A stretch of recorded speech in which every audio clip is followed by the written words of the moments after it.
बिहार में लगभग MLA MP की भूमिका संदिग्ध है। सबसे बड़ा दलाल, हम बार बार कहते हैं कि 100 एकड़ जमीन, बीघा जमीन जो डीएमसीएच का है, उसकी जांच किसी हाई अथॉरिटी और वर्तमान न्यायाधीश मालिक हैं पेपर मिल वाले। उनकी आशंका है, मुझसे वो 5 बार बात कर चुके हैं कि मेरी जमीन, वहाँ के नेता, वहाँ के कई माफिया हम पर दबाव डाल रहे हैं। नरेंद्र मोदी जी को अपने पर भरोसा नहीं रहा, तब न कांग्रेस और राहुल गांधी का सपना में भी डर रहे। ईडी, सीबीआई, सीआरपीएफ कवरेज, सुरक्षा गार्ड से लेके और दरभंगा की गलियों में पनपने वाले अपराध से लेकर बिहार की राजनीति में हो रही हलचल और प्रधानमंत्री को लगता है सपनों में डर से राहुल गांधी से, इन तमाम चीजों को लेकर एक विशाल प्रेस कॉन्फ्रेंस जन अधिकार पार्टी के मुखिया पूर्व सांसद पप्पू यादव, जिसमें डॉक्टर मुन्ना खान जो जिला अध्यक्ष है और जुनमुन यादव और कई जन अधिकार पार्टी कार्यकर्ता मौजूद थे। पूरी वीडियो देखे, पूरी प्रेस कॉन्फ्रेंस सुने। दरभंगा रक्त रंजित, रक्तपात,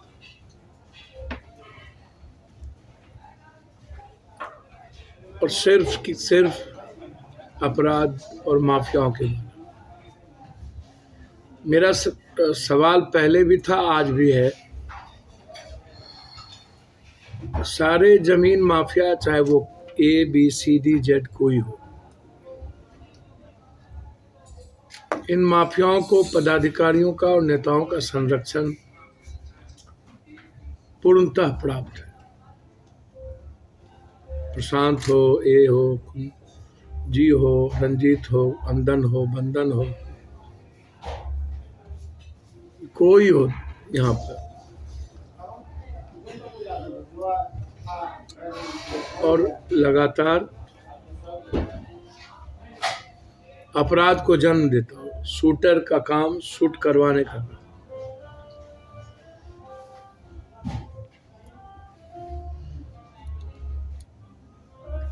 चाहे वो राज दरभंगा महाराज की जमीन हो, डीएमसीएच का 100 बीघा पदाधिकारी माफियाओं के द्वारा गायब किया गया जमीन हो, चाहे पेपर मिल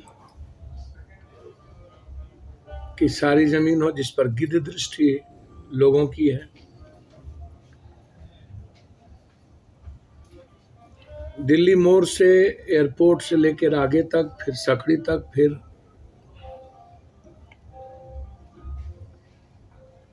यहाँ से लेकर दरभंगा बॉर्डर तक,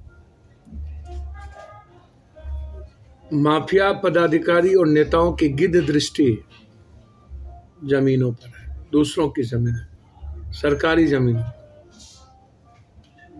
रैयती जमीनों पर।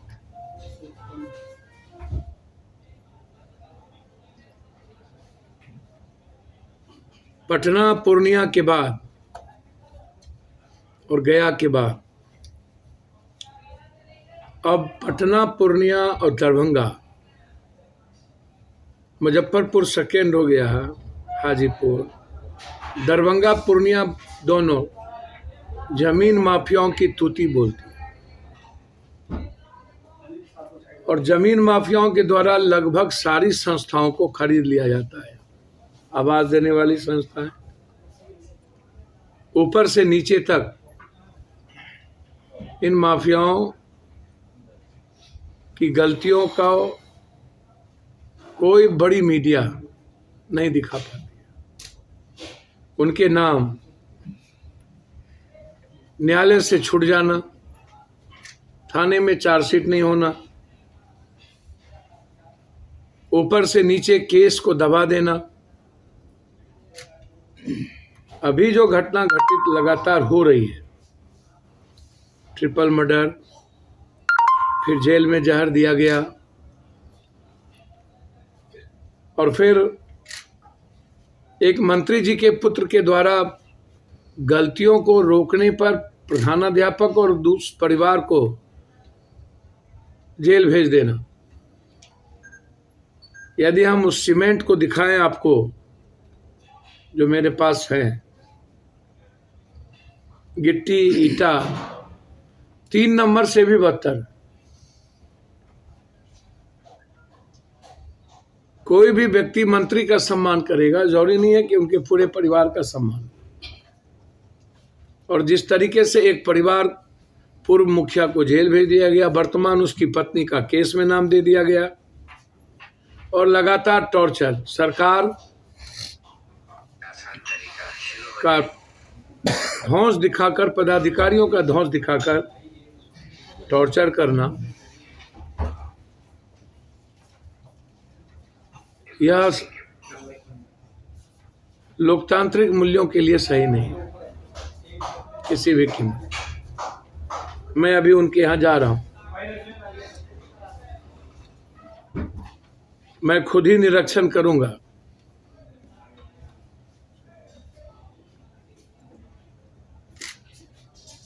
सवाल मंत्री विधायक एमपी का नहीं है। मैं पहले भी कह चुका हूं कि मंत्री विधायक हो या एमएलए हो, लगभग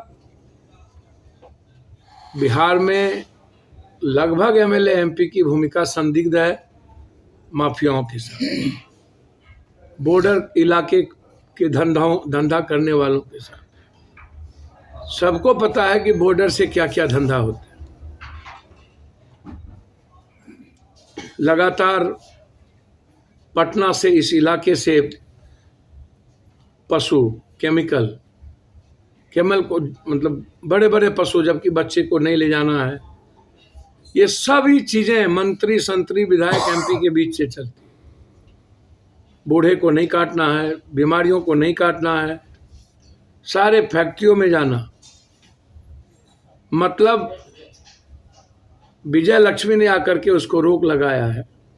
ये सब कुछ दरभंगा होकर के, मुजफ्फरपुर, दरभंगा होकर खगड़िया और बंगाल, तो सारे स्मगलिंग, सब में माफियागिरी। और उसमें जमीन की सबसे बड़ा दलाल, हम बार बार कहते हैं कि 100 एकड़ जमीन, बीघा जमीन जो डीएमसीएच का है, उसकी जांच किसी हाई अथॉरिटी और वर्तमान न्यायाधीश से कराई जाए। जो राजस्थान के मालिक हैं पेपर मिल वाले, उनकी आशंका है मुझसे, वो 5 बार बात कर चुके हैं कि मेरी ज़मीन, वहाँ के नेता, वहाँ के कई माफिया हम पर दबाव डाल रहे हैं और हमारी ज़मीन वो लोग गिद्ध दृष्टि डाल रहे हैं। 5 बार मेरी इससे बातचीत कर चुके हैं। इसी तरह कई ऐसे लोग हैं जिन्होंने मुझसे अपनी अपनी ज़मीन के बारे में अलग अलग तरीके से उन्होंने अप्रोच किया है कि नेताओं का दबाव है कि ज़मीन आप अमुक को दे दो। तो इन ज़मीन माफियाओं के चलते पूरा का पूरा दरभंगा बड़ा शहर रक्त रंजित है। अपराधियों पर कोई नकेल नहीं है। जिसको मन आता है अपराधी पैसा देकर गलत तरीके से केस में इन्वॉल्व कर देता है। जिस मर्डर केस में प्रभात की मौत हुई, प्रभात के बाद जो जिस मर्डर केस हुए, उसमें सीसीटीवी फुटेज दिए गए कि परिवार के लोग कहाँ हैं। उसके बावजूद प्रभात के मंझले और छोटे भाई और परिवार को सबको फंसा के और फिर साजिशन प्रभात को जेल में, जहाँ पर पूरी तरीके से जेल सुपरिटेंडेंट, जेलर, सब के सब कैंटीन पर शराब का पूरा व्यापार, पूरा का पूरा बाहर से लाकर शराब से लेकर गलत चीज़ों को उसका सेवन करवाना, पूरा ड्रग से लेकर स्मैक तक, और वहाँ से पूरा का पूरा अपराध का संचालन जेल से, शूटर वहाँ से वहाँ। इसीलिए मैं पूरी जांच, तेरे केस में जो जो लोग हैं, जो मेन अभियुक्त हैं, उसकी गिरफ्तारी और उसकी नहीं हो रही है, उसकी पूरी पकड़ ऊपर से नीचे तक के पदाधिकारियों के पास। तो हम सरकार से मांग करते हैं कि स्टेट की एसआईटी टीम जांच करिए, दोनों में, जेल के मौत में भी और इसमें भी, तीरे हत्याकांड में भी।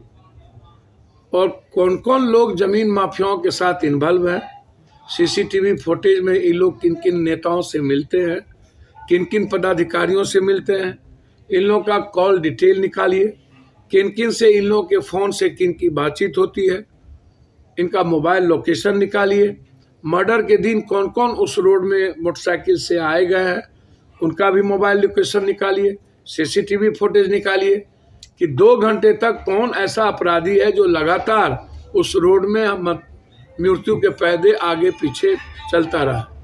तो मैं पूरा जांच चाहता हूं, ISFL के रिपोर्ट से लेके टेक्निकल रिपोर्ट तक मैं पूरा जांच चाहता हूं।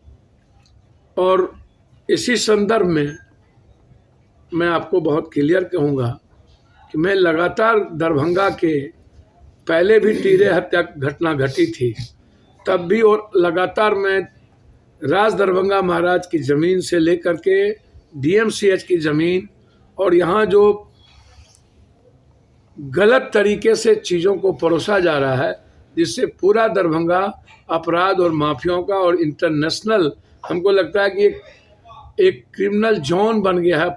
यहाँ दारू का भी यहाँ पर सबसे ज़्यादा यहाँ पर हब है। यहाँ दारू बाहर से ला करके यहाँ पर पूरा का पूरा डंप किया जाता है। उसके बाद DMCH से लेकर सभी जगह दारू को डंप किया जाता है। गांजा, ड्रग्स, स्मैक से लेकर के नेपाल से सारी चीज़ें यहाँ डंप की जाती हैं। तो मुझको लगता है कि दरभंगा एक हॉट केक जगह बन गया है। इधर बंगाल, इधर कोसी सीमांचल और इधर मोतिहारी से लेकर के सीतामढ़ी से लेकर मुजफ्फरपुर और हाजीपुर तक पटना का रास्ता, और दरभंगा को एक चारागाह बना दिया गया है माफियाओं के लिए। एक उचित ज़मीन है। जो पदाधिकारी यहाँ आते हैं करोड़ों करोड़ के रुपया कमा करके यहाँ से जाते हैं, और वो कोई भी कार्रवाई अपराधियों के खिलाफ नहीं करती है, और किसी भी मर्डर केस में वो सही तरीके से आज तक चार्जशीट नहीं दिए, और गलत लोगों को तंग करने की उनकी प्रवृत्ति रहती है।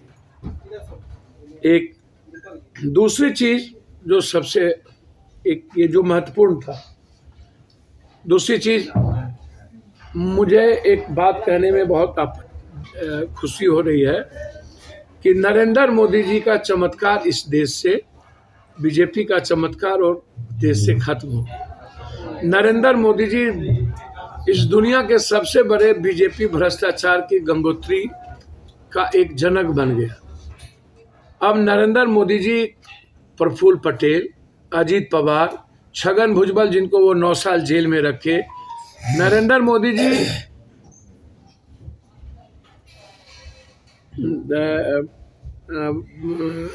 मणिपुर के CM जो दुनिया के सबसे बड़े भ्रष्टाचारी जिनको नरेंद्र मोदी ने कहा, लगातार हिंदुस्तान के जितने भ्रष्टाचारी हैं, मैं बिहार से देखूं जिन्होंने थाली खाने के लिए, अब उपेंद्र कुशवाहा जी, जीतन राम मांझी जी, मुकेश सहनी जी, जिन पर अमित शाह जी ने, इन लोगों ने क्या क्या आरोप नहीं लगाए, जिनको इन लोगों ने पार्टी से निकाल दिया था, और इन लोगों को जिस तरीके से CBI का, ED का डर दिखाकर, सुरक्षा सिक्योरिटी का चकाचौंध दिखाकर और अमित शाह की नकदी दिखाकर सब लोगों को वैचारिक रूप से, मैं कह रहा हूं कि आखिर नरेंद्र मोदी जी को अपने पर भरोसा नहीं रहा, तब न कांग्रेस और राहुल गांधी का सपना में भी डर लगा हुआ है।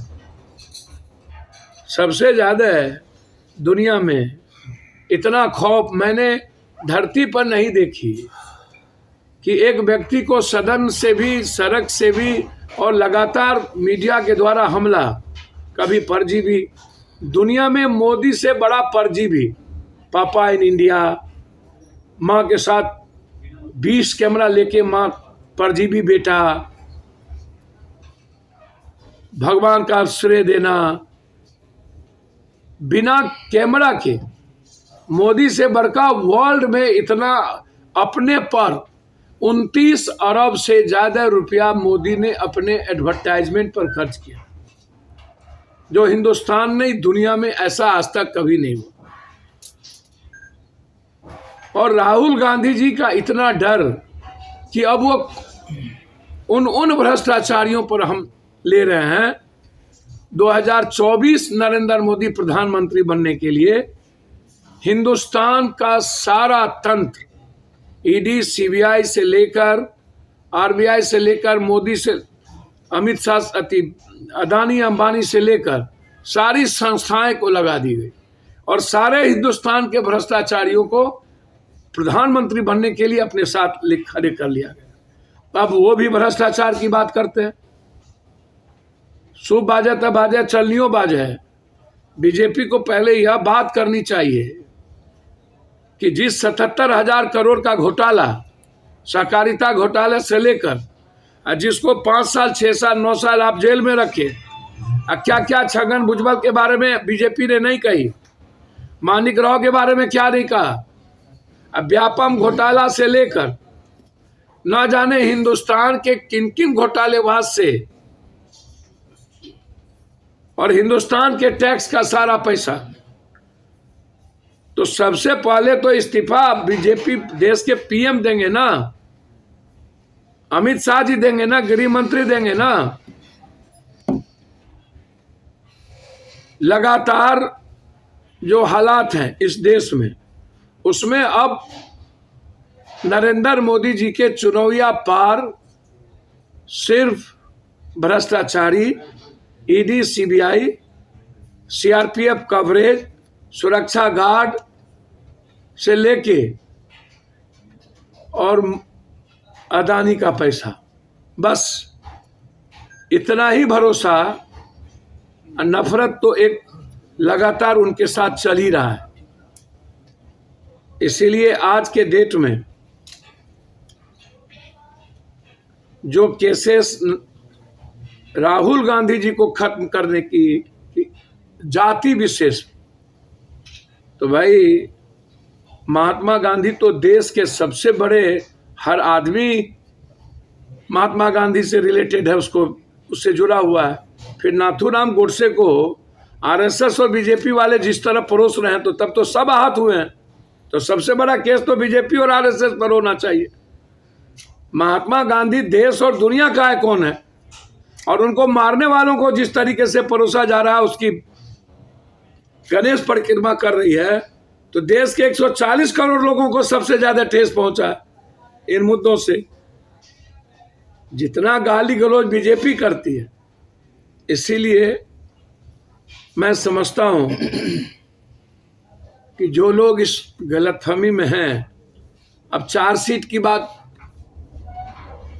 आश्चर्य है भाई। 9 साल जेल भूल गए, अजीत पवार का चार्जशीट भूल गए, मणिपुर के सीएम का चार्जशीट भूल गए, उनको सिर्फ बिहार के तेजस्वी और लालू यादव का चार्जशीट याद है। नीतीश कुमार के साथ ही 17 साल ये रहे हैं, इस्तीफा मांग रहे हैं कि भ्रष्ट नीतीश कुमार के बारे में कि कुर्सी के लिए भ्रष्टाचारियों से समझौता। तो कुर्सी के लिए अजीत पवार, अब छगन भुजबल से लेकर के अब कर्नाटक का येदियुरप्पा से लेकर चारों तरफ देखिएगा, असम के मुख्यमंत्री से लेकर, तो गंगोत्री नहीं, समुद्र से भी अटलांटिक महासागर, दुनिया का बड़का महासागर आप बना दीजिए, उन लोगों में से ही है। इसीलिए मेरा बिल्कुल साफ है इस मामले में। और जहां तक महागठबंधन का सवाल है, मैं तो चाहता हूं, लगातार मैंने इस बात को कही है कि एनडीए लगातार ऐसी कुनवा को जमा, छोटे छोटे कुनवाओं को जमा कर रही है, जिससे लगता है कि चाहे वो सहकारिता का चोर हो, चाहे कोऑपरेटिव चोर हो, चाहे जितना हिंदुस्तान का कोऑपरेटिव चोर है, सबको अमित शाह, कोऑपरेटिव मंत्री भी अमित शाह अपने अंडर ले लिए, और वहां से भी वो बड़ा खेल खेल, गेम की चेंजर। तो जब एनडीए की मीटिंग में सारे दलों को बुलाया गया है, मैं चाहता हूं कि हिंदुस्तान में महागठबंधन को बिहार से ही एक बड़ी संदेश देने की आवश्यकता है।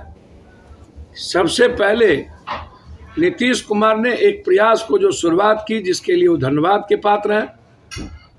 मैं चाहता हूं कि नीतीश कुमार जी एक विस्तारित महागठबंधन, मैं पहले भी कह चुका हूं मैं कि जब वैचारिक, सामाजिक और राजनीतिक बातें आती हैं, बिहार में जब मुद्दों पर आधारित, विकास पर आधारित बातें आती है और आम लोगों से जुड़े सवाल पर बातचीत आती है, तो जन अधिकार पार्टी बिहार के 14.5 करोड़ लोगों के सरकार से संघर्ष करती है, आवाज देती है, सेकुलरिज्म से समझौता नहीं करती है, किसी भी तरह के जाति, धर्म, मजहब के नफरत के खिलाफ खड़ी होती है।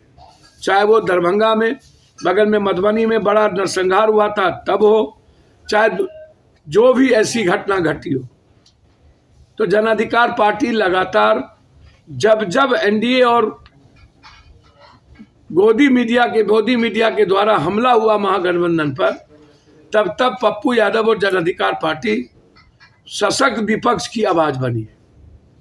और हमेशा, चाहे वो टमाटर का सवाल हो, प्याज का सवाल हो, महंगाई का सवाल हो, सिलेंडर का सवाल हो, किसान का सवाल हो, रोजगार का सवाल हो, यूपीएससी का सवाल हो, सीटीएट का सवाल हो, टीएटी का सवाल हो, हमेशा जन अधिकार पार्टी की विंग, जन अधिकार पार्टी और पप्पू यादव बिहार की जनता की खुशियों वाली के लिए और उस पर बोझ ना पड़े आर्थिक रूप से, उसके खिलाफ हम लड़ते रहे। जैसे 16 तारीख को पुनः हम लोग टीटी और एसटीटी को लेकर पूरे बिहार में 1 घंटा एनएच जाम करेंगे और हम अपनी ही सरकार से डोमिसाइल मुद्दों को वापस लागू करने की मांग करेंगे।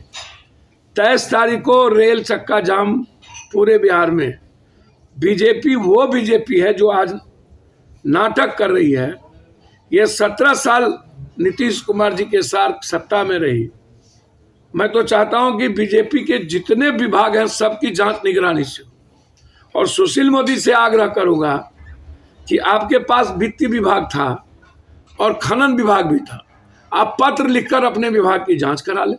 दूध का दूध, पत्ता पानी का पानी हो जाएगा कि आप कितने दूध के धुले हैं, कौन कौन लोग मंत्री, जितना नगर निगम से लेकर के सब, ये जो नरक निगम बनाने वाले लोग हैं, पीडब्ल्यूडी से लेके पुल टूट रहा है, सब में बीजेपी की भूमिका।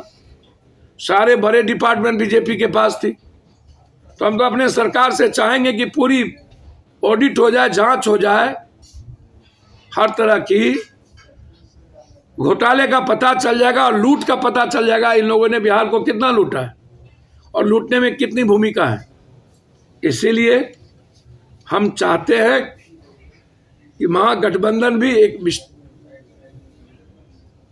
एक विस्तारित गठबंधन का प्रयास कर जल्दी, जो जहां जिस परिस्थितियों में मजबूत है, जो दल, जो साथी, जिसमें मैं हमेशा कहता रहा हूं कि मैं कांग्रेस और महागठबंधन का, कांग्रेस का हिस्सा लगातार सदन और सदन से सड़क तक हम थे और महागठबंधन के हर विचारों के साथ मैं खड़ा रहा और जन अधिकार पार्टी उस गठबंधन का हिस्सा लगातार रही है। मैं चाहूंगा कि नीतीश जी, लालू जी और कांग्रेस